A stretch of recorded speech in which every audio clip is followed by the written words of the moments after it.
साथ हैं सत्यभामा जी। इन्होंने इस एग्जाम में 77th रैंक जो है अचीव की है। तो सत्यभामा जी, सबसे पहले आपको मैं अपनी तरफ से और अपनी पूरी टारगेट फॉर लाइफ टीम की तरफ से बहुत बहुत शुभकामनाएं। और आप ही से शुरू करता हूँ इंटरव्यू कि आपने कैसे इंस्पायर हुआ, मतलब कि कौन सी ऐसी चीज थी जिसने आपको जुडिशरी की तरफ खींच के लाई, आप इंस्पायर हुए और आपने जुडिशरी की तैयारी करना स्टार्ट किया?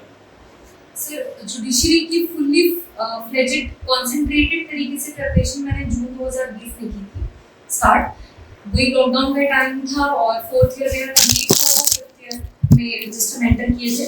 रही बात सर कि क्या मुझे प्रभावित किया कि मुझे ऐसा लगा कि जज सर ये लीगल फ्रेटर्निटी के जो सब्जेक्ट्स होते हैं, हर स्टूडेंट का एक एप्टीट्यूड होता है। मुझे लीगल सब्जेक्ट्स की तरफ इंक्लिनेशन हमेशा से महसूस होती थी। एंड सर मुझे ऐसा लगता है कि मैं इस पूरे सिस्टम में एक जज की कैपेसिटी में बहुत बेटर एंड बेहतरीन कंट्रीब्यूशन दे सकती हूँ, यही वजह से। अच्छा, अपने कुछ बैकग्राउंड के बारे में बताइए, आपका फैमिली बैकग्राउंड कैसे था और अपनी प्राइमरी एजुकेशन कहाँ से आपने की, कैसे? सर मेरी जैसे I am from UP primary. मेरी home district sir Kabir Nagar है। हम यहाँ पर अभी इलाहाबाद में रह रहे हैं। I am pursuing LLM from Allahabad university main campus. तो सर लेकिन मेरी पढ़ाई जो है काफ़ी जगहों पर हुई है। मेरी I have been brought up in Sikkim, West Bengal, Dhanbad, Jharkhand.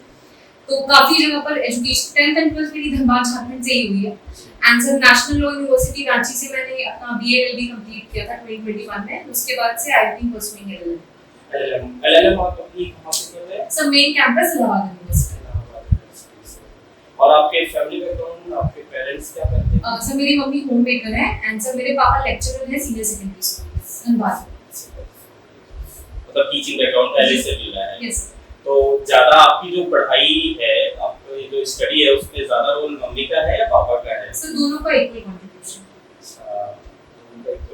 अच्छा, आपको अब जैसे जुडिशरी की चीज है तो एक जो अनुभूति होती है, मतलब एक फीलिंग होती है, आपने एक सपने के साथ, एक उम्मीद के साथ लॉ में एडमिशन लिया होगा। आपकी लॉ की पूरी पढ़ाई हुई, लॉ के बाद आप जैसे PG अभी कर भी रहे हैं, उसके बाद ही वो दौर एक आपके कॉलेज का था, एक दौर आपकी प्रिपरेशन का है, आपने प्रिपरेशन में भी समय व्यतीत किया। उसके बाद का एक ये दौर है जो गोल्डन टाइम कहा जाता है आफ्टर सिलेक्शन का। तो कैसा लग रहा है आपको, किस तरह से लग रहा है आफ्टर सिलेक्शन? और सर हम एस्पिरेंट्स को यही कहना चाहेंगे, हर स्टूडेंट का अपना एक टाइम होता है जब वो प्रिपरेशन कर रहे होते हैं एंड उस टाइम पे काफी इनसिक्योरिटीज होती है कि मेरा सिलेक्शन होगा या नहीं होगा। एंड ये जो टाइम है, ये finally I am very relieved and I feel that I am out of this cycle, that finally अब हम जुडिशरी के पार्टिसिपेशन हम करने वाले हैं।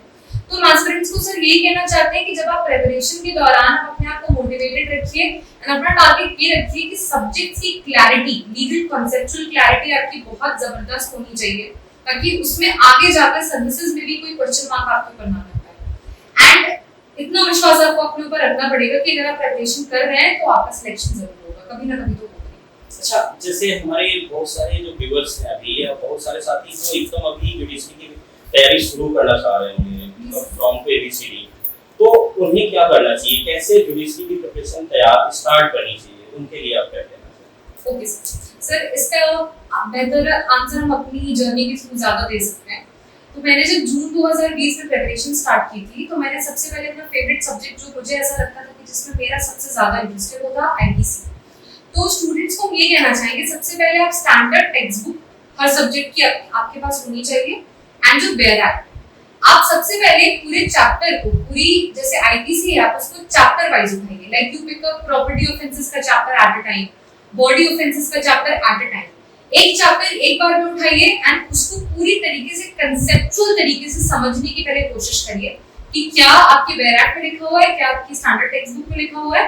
एंड उतना ये प्रोसेस करने के बाद आप नोट्स बनाएंगे।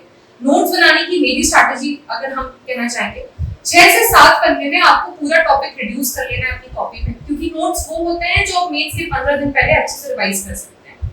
ये करने के बाद आप मेंस के प्रीवियस ईयर की क्वेश्चन पेपर देखिए उस पर्टिकुलर टॉपिक से एंड ये इंश्योर करिए कि जो भी क्वेश्चंस हैं वो उसका आंसर आपकी कॉपी में होना चाहिए। एंड मेरे हिसाब से ये आप एक कंप्लीट इंश्योरेंस हो जाती है कि मैंने वो सब्जेक्ट को टॉपिक कंप्लीट किया है एंड यही साइकिल आपको हर सब्जेक्ट के साथ, हर टॉपिक के साथ सत्यभामा, जैसे कि जुडिशरी की तैयारी होती है, ये परीक्षा 3 चरणों में होती है। Yes sir. प्रीलिम्स लेवल पे, मेंस लेवल पे और उसके बाद में फाइनल इंटरव्यू राउंड होता है।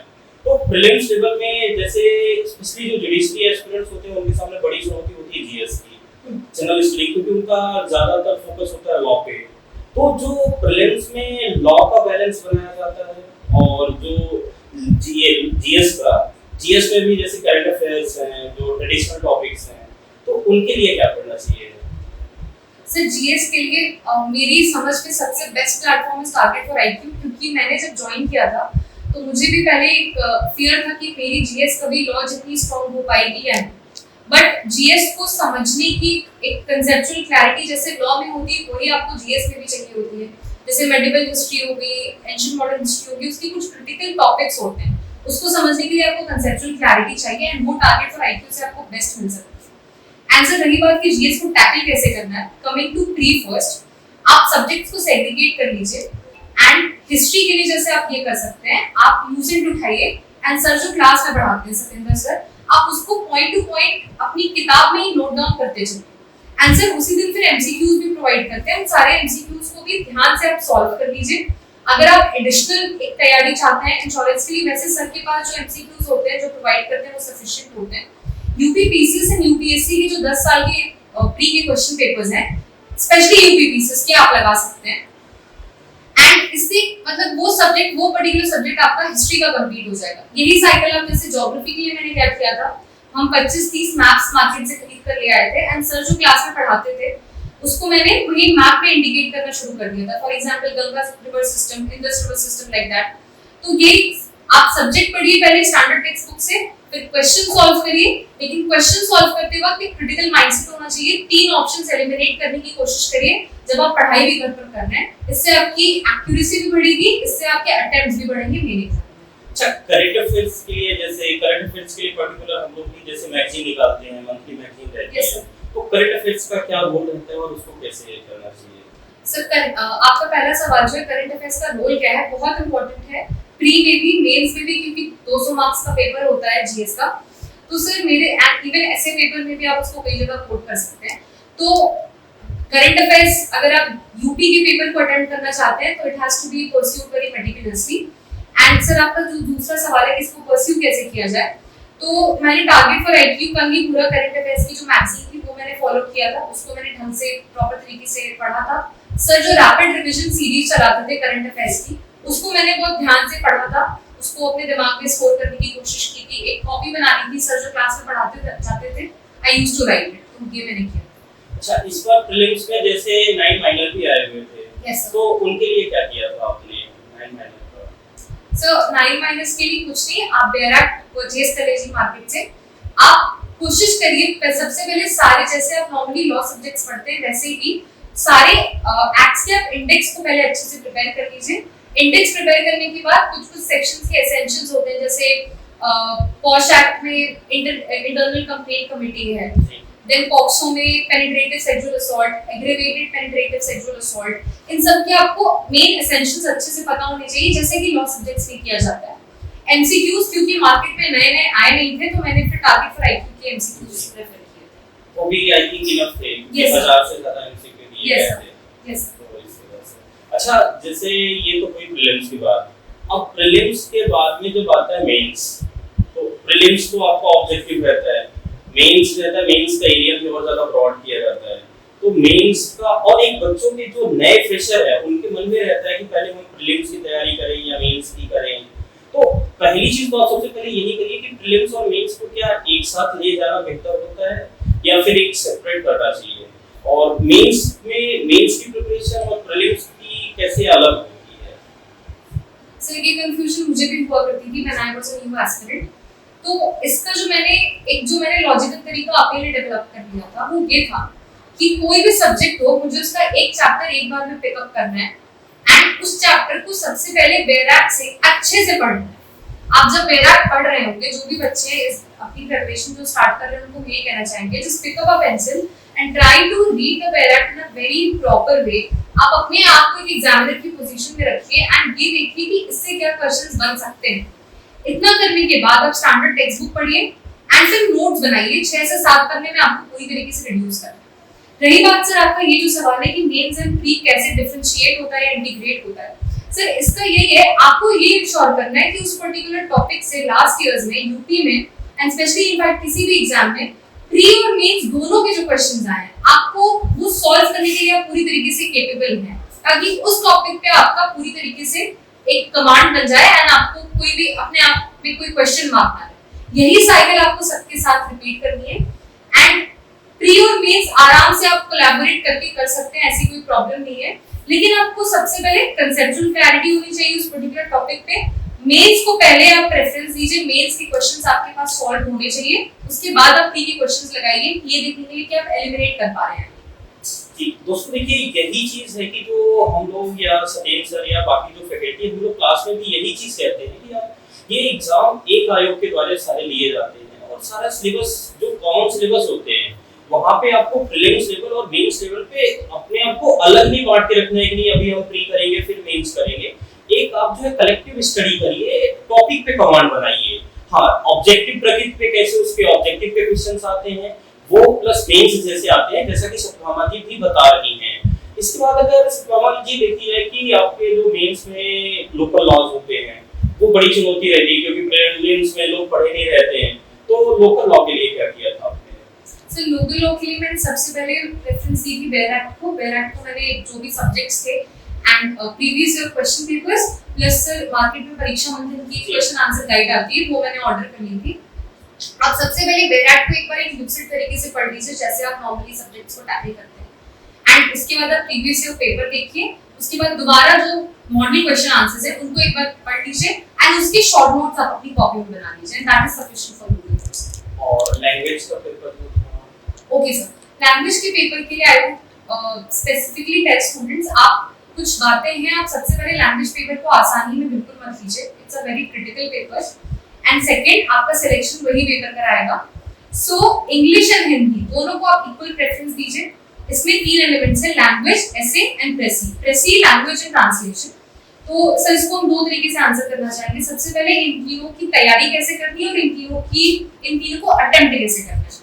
So coming to first of all precis को अटेम्प्ट करने के कुछ रूल्स होते हैं 4 से 5, वो आपको कहीं भी यूट्यूब पे और ऐसे गूगल करेंगे आप मिल जाएंगे कि आपको उस पर्टिकुलर पैराग्राफ को 1/3 में रिड्यूस करना है। आपको लॉजिकल जो कोहेरेंस है वो खत्म नहीं होनी चाहिए एंड जो भी कहा गया है उस पैसेज में वो आपके पर्टिकुलर आंसर में पूरी तरीके से मौजूद होना चाहिए।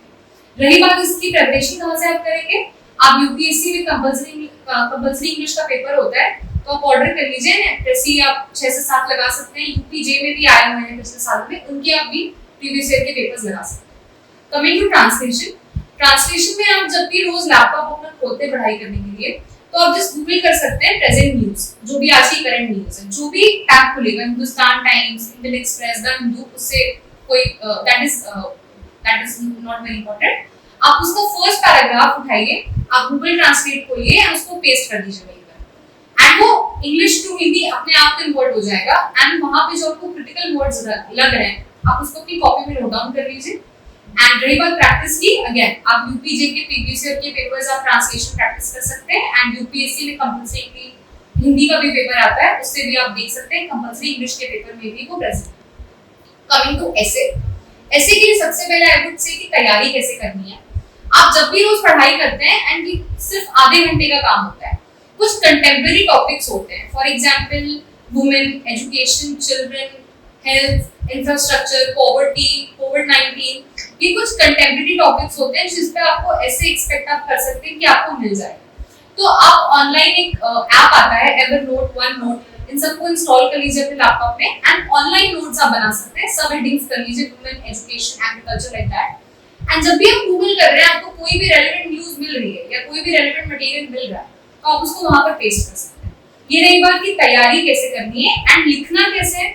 मुझे नहीं लगता कि आपको कोई भी किताब रेफर करने की जरूरत है फॉर ऐसे राइटिंग। अगर आप रोज पेपर पढ़ रहे हैं, newspaper for English, Indian express and for Hindi general का, आपको एडिटोरियल पेज जो होता है ऐसे राइटिंग में, that is the best example of an essay. English में भी और हिंदी में भी जो निबंध होता है आप उसको फॉलो कर लीजिए। आई डोंट थिंक उससे बेस्ट कोई बेटर एसे का कोई स्ट्रक्चर होता है। अच्छा, ऐसे और इसके बाद सबसे बड़ा जो प्रश्न होता है क्योंकि जैसे जो नए बच्चे हैं क्या जैसे जो पुराने हैं और जो क्वालिफाई नहीं कर रहे हैं मेंस, तो उनके सामने सबसे बड़ा होता है कि जब मेंस आंसर लिखते हैं आंसर को बैलेंस कर कैसे करना है। क्योंकि जैसे हम लोगों के सामने भी बच्चों की सबसे पहली क्वेरी यही आती है कि सर कितने पेज का लिखना है, कैसे मेंस को बैलेंस करना है, उसमें लैंडमार्क केसेस हैं आपके, रिसेंट केसेस हैं, कैसे क्या करना है, या फिर जो बैक की लैंग्वेज है उसको कैसे यूज करना है। तो इसके बारे में क्या कहेंगे आप? ओके सर, इस सवाल का जवाब हम इस तरीके से देना चाहेंगे। आंसर राइटिंग की मेरे हिसाब से, जो मैंने अपनी पूरी प्रिपरेशन के दौरान पूरी मेरी सेल्फ स्टडी पे बेस्ड थी, तो what I have been able to understand and conclude, हम आंसर राइटिंग को 3 पार्ट्स में समझाना चाहेंगे। First is content building, second is page limit, third is time limit. ये तीनों फैक्टर्स जब एक साथ मिलते हैं प्रॉपर तरीके से, तब आपका वो एक परफेक्ट, आप बोल सकते हैं कि आपने आंसर लिखना सीख लिया। सो फर्स्ट ऑफ ऑल मैं पेज लिमिट बता दूं, मैंने अपने लिए पेज लिमिट फिक्स कर ली थी कि if it's a 5 marks question I will write 1 page, if it's a 10 mark question I will write 2 pages, if it's a 15-20 mark question I will write 3 pages। ये एक जनरल पेज लिमिट है। ऐसा हो सकता है कि मेन एग्जाम में 5 marks के लिए आपको 2 पेज लिख जाना पड़ जाए, it depends upon the demand of the question. तो ये एक जनरल पेज लिमिट थी। Coming to the second question, time limit, आपको पूरे फुल लेंथ मॉक टेस्ट लगाने पड़ेंगे ये देखने के लिए, जैसे एक जो 5 नंबर का क्वेश्चन है वो आपको 4 से 5 मिनट में खत्म कर लेना चाहिए, एक जो 20 मार्क्स का क्वेश्चन है और जो 15 मार्क्स का क्वेश्चन है वो आपको आइडियली 14 से 15 मिनट में ओवर कर लेना चाहिए, एक 10 मार्क्स का क्वेश्चन आपको 8 to 9 मिनट्स में कवर कर लेना चाहिए। इतना आप करेंगे तो आपके पास लास्ट में प्रॉपर तरीके से 5 से 6 मिनट बचेंगे फॉर रिवीजन। एंड इसमें आप देख सकते हैं, आप अंडरलाइन कर सकते हैं, हाईलाइट कर सकते हैं। कमिंग टू कंटेंट बिल्डिंग, जो हम आइडेंटिफाई करना चाह रहे थे, how what makes a good answer according to me. First is, आपसे जो भी पूछा जा रहा है, सवाल क्या है, आप ये देखिए एंड बेसिक कॉन्सेप्ट को पहले ढंग से एक्सप्लेन करें कि जो पूछा गया है, जुडिशियल रिव्यू में पूछा गया तो आप उसका मतलब बताइए, आपसे रूल अगेंस्ट डबल पॉसिबिलिटी पूछा गया तो आप उसका मतलब बताइए।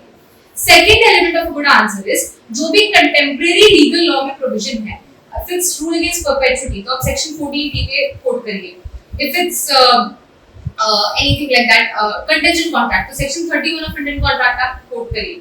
Third element of a good answer, illustration और एग्जांपल। अगर आपको बेयर एक्ट की याद है तो बहुत अच्छी बात है, नहीं तो आप अपना एग्जांपल भी कोट कर सकते हैं। Fourth is leading case law and latest case law. Like I am a student, मुझे usually I don't try to go out of my way to remember a lot of content, तो 2 cases हम हर topic पे याद रखते थे, एक था leading case law, एक था लेटेस्ट केस लॉ। ये आप याद रख सकते हैं। आपको एससीसी ऑनलाइन लाइव लॉ आपको हर जगह से लेटेस्ट केस लॉ मिल सकते हैं, दैट इज नॉट, वो आराम से आप एक्सेसिबल है। Fourth element according to me in a good answer would be, जो भी आपसे पूछा जा रहा है उसका इंग्लिश लॉ में देखिए कि क्या रिलेवेंस है, जो भी कंटेम्परेरी इंग्लिश लॉ में कॉन्सेप्ट है उसको कोट करिए। And last and very important, correlation बनाइए, आप सब्जेक्ट्स के बीच में लिंकेज बनाने की कोशिश करिए। जैसे अगर आप कोई अक्यूज्ड और को-अकम्प्लिस के बीच में डिफरेंस लेते हैं तो सेक्शन 306 सीआरपीसी पार्डन वो आप कोट कर सकते हैं। अगर आप वेस्टेड इंटरेस्ट और कंटिंजेंट इंटरेस्ट में डिफरेंस लेते हैं तो आप सेक्शन 60 ऑफ सीपीसी कोट करके बता सकते हैं कि क्या एग्जीक्यूटेबल है और क्या एग्जीक्यूटेबल नहीं। So that in all makes a good answer, and most important, try to identify the demand of the question. अपने आप को एक एग्जामिनर की पोजीशन में रखिए, एक रफ कॉपी लेकर बैठिए, आधे घंटे की रोज एक्सरसाइज करिए एंड देखिए कि आप एक बच्चे से क्या उम्मीद रखेंगे इस आंसर। अच्छा, जैसा कि आपका है कि आप पिछले कई सालों से हमारे यहाँ टारगेट फॉर आईक्यू में जुड़ी हैं। yes, आपने एपीओ के दौरान भी जैसे बताया था, एपीओ के दौरान भी हमारे यहाँ प्रिपरेशन किया था, रिलायंस लेवल पे भी किया था, मेंस लेवल पे भी किया था। तो जो हमारे यहाँ से जैसे मॉक लगातार दिए जाते हैं टाइम बाय टाइम में, तो मॉक का क्या रोल होता है प्रोफेशन में, प्रिपरेशन में आपके, और टारगेट फॉर आईक्यू के मॉक ने कितना हेल्प किया आपको? ओके सर, आपका जो पहला सवाल है कि मॉक का क्या रोल होता है, वो प्री हो, वो मेन हो, वो इंटरव्यू हो, मॉक बहुत इंपॉर्टेंट होते हैं क्योंकि सबसे पहले ये आपका एक माइंडसेट तैयार हो जाता है कि ओके मेरा सैटरडे को एक मॉक है तो मुझे ये टॉपिक कवर करना है, मेरा संडे को एक मॉक है तो मुझे ये टॉपिक पूरी तरीके से प्रिपेयर कर देना है। एंड इससे ये भी होता है कि आपके टॉपिक्स चंक्स में प्रिपेयर होते जाते हैं, आपके पास एक बहुत ज्यादा बर्डन नहीं पड़ेगा। So that is the first आपके से पहले सवाल का जवाब। सो सेकंड जो क्वेश्चन आपने पूछा कि मॉक इंटरव्यू मैंने टारगेट फॉर आईक्यू में कंडक्ट किया था, तो I think it's very important interview के पहले, क्योंकि देखिए इंटरव्यू के लिए आप एक एकेडमिक प्रिपरेशन जो करते हैं वो तो करते हैं, but it's more important to be presentable before the board and उनके साथ आपको कॉन्वर्सेशन करनी है ऐसे लोगों से जो कि आपसे आई थिंक काफी साल एल्डर हैं, सीनियर हैं, क्वालिफिकेशन में भी, एज में भी, तो उनके साथ कॉन्वर्सेशन करने का एक प्रोफेशनल एटिकेट होना चाहिए। मैंने जब मॉक इंटरव्यू लिया था तो मुझे कुछ कुछ बातें बताई गई थी कि जैसे आप काफी कुछ जगहों पे आप काफी जैसे आपको कोई आंसर आ रहा है बहुत अच्छे से तो you are excited to tell the content, तो वो एक्साइटमेंट नहीं दिखनी चाहिए। आपकी बहुत एक बैलेंस्ड पर्सनालिटी सामने निकल कर आनी चाहिए एंड जो भी आपसे पूछा जा रहा है आप उसको एग्जैक्टली आइडेंटिफाई करिए एंड वही आंसर करिए। दोस्तों जैसा कि हम लोगों के द्वारा अभी सत्यभामा जी ने बताया भी कि यूपी यूनिवर्सिटी 2022 के लिए मॉक इंटरव्यू प्रोग्राम भी लॉन्च किया गया था और आप भी इसके रेगुलर मेंबर रही हैं, आपने मॉक में भी अपीयर किया था और इस मॉक के द्वारा ही हम लोगों ने लाइव क्लासेस के थ्रू इसके बाद में मॉक के थ्रू अपनी प्रिपरेशन कराई थी। तो मॉक के बाद एक जो सबसे बड़ा गेम होता है वो होता है कि एक तो मॉक का सिलेबस होता है, मतलब इंटरव्यू का जो सिलेबस होता है कुछ भी डिफाइन नहीं रहता है, कुछ भी आपसे सडन पूछा जा सकता है। yes.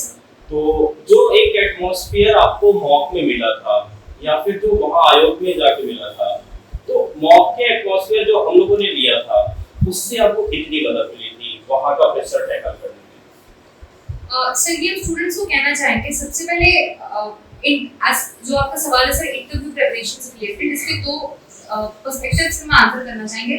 तो पहला ये सर कि मॉक इंटरव्यू जो मैंने यहाँ पर लिया था उससे मेरे अंदर कॉन्फिडेंस आया था कि हाँ हम इंटरव्यू बोर्ड को फेस कर सकते हैं, 4 लोग जो होंगे उनके साथ हम कॉन्वर्सेशन कर सकते हैं एंड हम आंसर भी कर सकते हैं। ये फाइनल डे कोई एंटिसिपेट नहीं कर सकता कि आपसे क्या सवाल और कहां से पूछा जाएगा, लेकिन एज अ कैंडिडेट अपने अंदर एक कॉन्फिडेंस जगाना कि आप कैपेबल हैं वो बहुत इंपॉर्टेंट है। वो मुझे मॉक इंटरव्यू जो मैंने टारगेट फॉर आईक्यू से लिया था वो कॉन्फिडेंस मेरे अंदर आ गया। एंड सर सेकंड की इंटरव्यू की प्रिपरेशन के लिए देखिए मेरी जो स्ट्रैटेजी रही थी इंटरव्यू की प्रिपरेशन के लिए, लाइक 1 अगस्त को मेंस का हमारा रिजल्ट आया था, 19 को मेरा इंटरव्यू था। तो the first thing would be आप सारे सब्जेक्ट्स को जो आपके मेंस का आपने नोट्स बनाया हुआ है आप एक बार अच्छे से रिवाइज कर जाइए, जो कि आपको हार्डली आई थिंक 2 से 3 दिन लगेंगे सारे सब्जेक्ट्स रिवाइज करने में, क्योंकि आपने ऑलरेडी काफी बार पढ़ा हुआ है। सेकंड स्टेज आप क्या करिए, 2 फेवरेट सब्जेक्ट्स आप प्रिपेयर कर लीजिए, क्योंकि आपसे बोर्ड एट रैंडम थ्रो कर सकते हैं कि आपका फेवरेट सब्जेक्ट क्या है। उसके बाद आप क्या करिए, 1 साल की एंड मोस्ट इंपॉर्टेंट 6 महीने की legal and national current affairs पे अपना एक ओपिनियन बिल्ड अप कर लीजिए। फॉर एग्जांपल मैं अगर आपसे लिव इन रिलेशनशिप पे पूछूं तो you must have opinion 2 pointer में कि आपको क्या लगता है, वेदर इट्स मतलब ये एक्सेप्टेबल होना चाहिए लीगली या फिर नहीं होना चाहिए। अगर मणिपुर क्राइसिस पे आप क्या समझ रहे हैं 2 पॉइंटर में कि क्या सॉल्यूशन होना चाहिए। So try to build a opinion on every contemporary topic.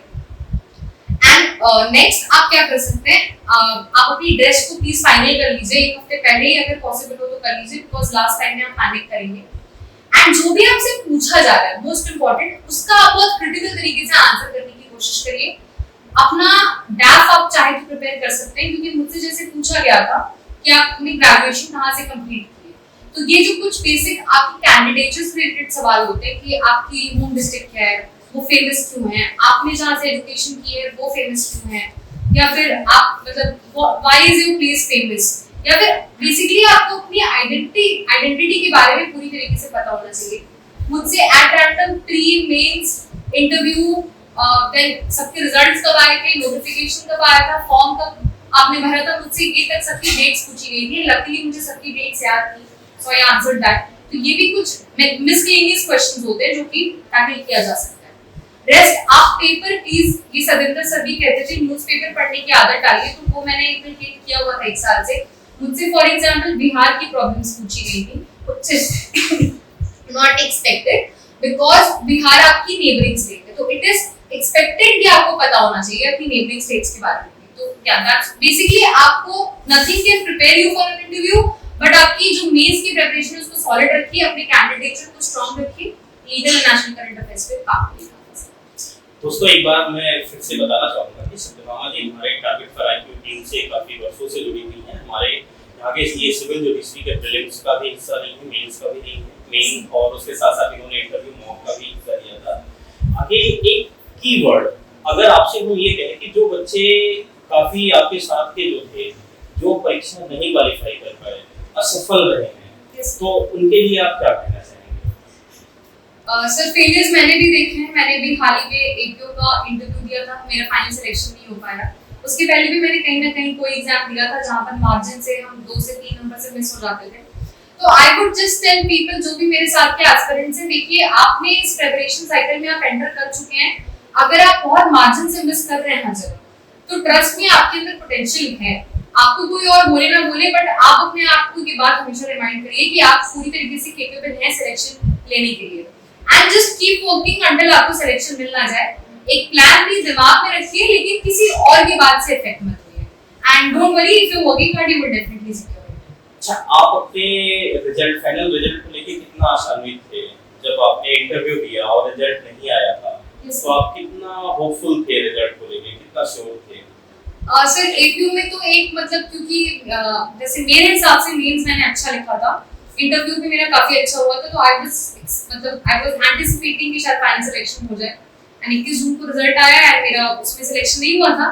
तो हाँ, ये बात हम कहेंगे 2 महीने मतलब हाल ही में सर मैंने अभी एक और एग्जाम दिया था, फिर मैंने ये देखना शुरू किया कि और कौन से ऑप्शंस हम देख सकते हैं। तो अभी सर 5 तारीख को भी मैंने एक सेबी का पेपर दिया था, मिनिस्ट्री ऑफ फाइनेंस का, प्री मैंने क्लियर कर लिया लकीली। तो सर अब वही है कि मेंस लगा हुआ है, लेकिन अब इसमें सिलेक्शन हो गया है तो आई एम नॉट गोइंग।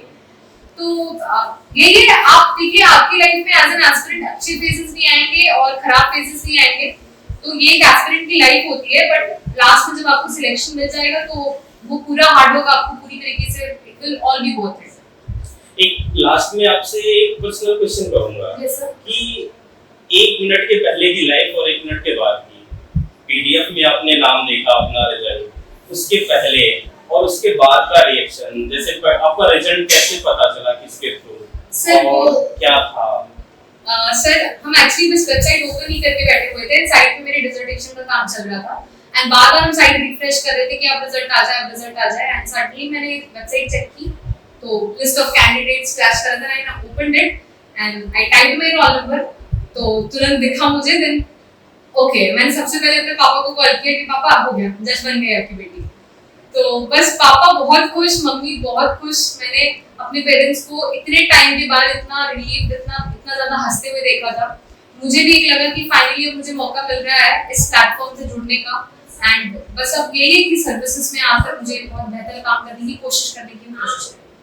अच्छा, हर सक्सेस के पीछे एक कोई ना कोई इंस्पिरेशन तो होती है। यस वो कौन सी इंस्पिरेशन है आपके पीछे? आप अपनी सक्सेस के पीछे किसे मानते हैं? सर अगर ऐसे मैं कहूँ कि कहाँ से ये स्टार्ट हुआ कि पहली बार मुझे लगा कि मुझे लॉ की पढ़ाई की परस्यू करनी चाहिए, कि थोड़ी काफी वैसी स्टोरी है। I was I think 11 and half. मेरे पापा ने भी स्टेट पीसीएस यूपीएससी की प्रिपरेशन वगैरह की है, एंड कई लेवल्स तक पहुंचे भी थे। तो घर में सब लूसेंट रखी हुई थी, एंड सर मैंने लूसेंट जब खोल के देखी, हम स्कूल से आए हुए थे, एंड इंडेक्स पेज था कॉन्स्टिट्यूशन का, एंड मैंडेमस, सर्शियरी, हीबियस कॉर्पस सब मैंने अच्छे से पढ़ लिया, मुझे बड़ा इंटरेस्टिंग लगा। तो तब मैंने रियलाइज किया ये कुछ है जिसमें मुझे बहुत ज्यादा इंटरेस्ट आ रहा है। तो मैंने इमीडिएटली, मेरे पापा उस वक्त बस धनबाद में पोस्टेड थे, तो मैंने उनको कॉल किया, पापा ये क्या होता है, ये पढ़ाई कैसे होती है, ये कैसे, अपनी टीचर्स को कांटेक्ट करना शुरू किया। रही बात सर इंस्पिरेशन की, तो सर ये कि मुझे ये सब्जेक्ट्स, मेरी एप्टीट्यूड हमेशा ऐसी रही कि मुझे ये सब्जेक्ट काफी इंटरेस्टिंग लगते थे, जिसमें मैं अपना हम रीजनिंग भी लगा सकते हैं, लेकिन लास्ट में ये कि आपको पार्टी को रिलीफ देनी है, आपको जस्टिस का पॉइंट भी देखना है। तो ये सर की तालमेल मुझे बहुत अच्छा लगता है, एंड सर हमेशा मेरे पेरेंट्स ने काफी मुझे मोटिवेट किया इस पर्टिकुलर चीज के लिए कि हाँ तुम अगर ये चाहती हो करना तो हम तुम्हारा पूरा सपोर्ट करेंगे। ये शुभकामना जी, एक बार आपको फिर से मैं बहुत बहुत शुभकामनाएं अपनी तरफ से और टारगेट फॉर आईटी टीम की तरफ से। और ऐसा उम्मीद करते हैं कि आप आगे भी आपकी ये स्टोरी हम लोगों के लिए इंस्पायर करती रहेगी। जी सर। और ये टारगेट फॉर आईटी टीम की तरफ से आपके एंड बहुत बहुत शुभकामनाएं। जी sir, thank you very much sir.